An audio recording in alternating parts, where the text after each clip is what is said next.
কখনো প্রধানমন্ত্রী বলেছিল যে আমি আগামী জন্মে বাঙালি হয়ে নাকি জন্মাবে। এবং কাশিতে গিয়ে বলছে আমি কাশীর সন্তান। ভারতবর্ষের প্রধানমন্ত্রী যখন যেখানে ভোট হয় তখন তার মতো করে পাতালা করে ভাষণ দেয়, এতে প্রভাবিত হওয়ার কোনো কারণ নেই। তার মানে কি প্রধানমন্ত্রী আজকে ডেসপারেট হয়ে গেছে। ভারতবর্ষের বিভিন্ন জায়গায় প্রধানমন্ত্রীর যে জনমোহিনীষ্ঠা ছিল, যে মোহ ছিল তার প্রতি, সেটা ভাঙছে। তার প্রধানমন্ত্রী চাইছে কুড়িয়ে বাড়িয়ে যেখানে যেমন করে হোক আমার নির্বাচনের সিটের সংখ্যা বাড়ে। তাই এ বাংলা নিয়ে কেউ কখনো তারা চিন্তাও করেনি, এখন এই বাংলা নিয়ে তারা পড়ে আছে। কারণ তারা বুঝতে পারছে এখানে গন্ধ শুকে বুঝতে পারছে যে এখানে যদি কিছু পাওয়া যায়।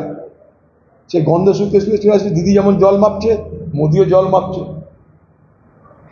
দিদি যেমন ভোট ব্যাংকটা ঠিক রাখার জন্যে দিদির আত্মা চলে যাচ্ছে দিল্লিতে, দিদির দেহ পড়ে থাকছে বাংলায়, সেরকম মোদিরও তাই। বলতে হবে ভোট। এখন কখনো প্রধানমন্ত্রী বলেছিল যে আমি আগামী জন্মে বাঙালি হয়ে নাকি জন্মাবে। এবং কাশিতে গিয়ে বলছে আমি কাশীর সন্তান। ভারতবর্ষের প্রধানমন্ত্রী যখন যেখানে ভোট হয় তখন তার মতো করে পাতালা করে ভাষণ দেয়, এতে প্রভাবিত হওয়ার কোনো কারণ নেই। মিথ্যা কথা, বাজে কথা সব আমাদের উত্তর দিয়ে দিয়েছে। ভারতবর্ষের কংগ্রেস পার্টি ছিল বলে আজকে ভারতবর্ষের শিডিউল কাস্ট, শিডিউল ট্রাইব, তফসিলি সকলের সম্মান রক্ষিত হয়েছে, সকলের অধিকার রক্ষিত হয়েছে। কারণ আমরা সংবিধান তৈরি করে সকলের অধিকার রক্ষার ব্যবস্থা করেছি।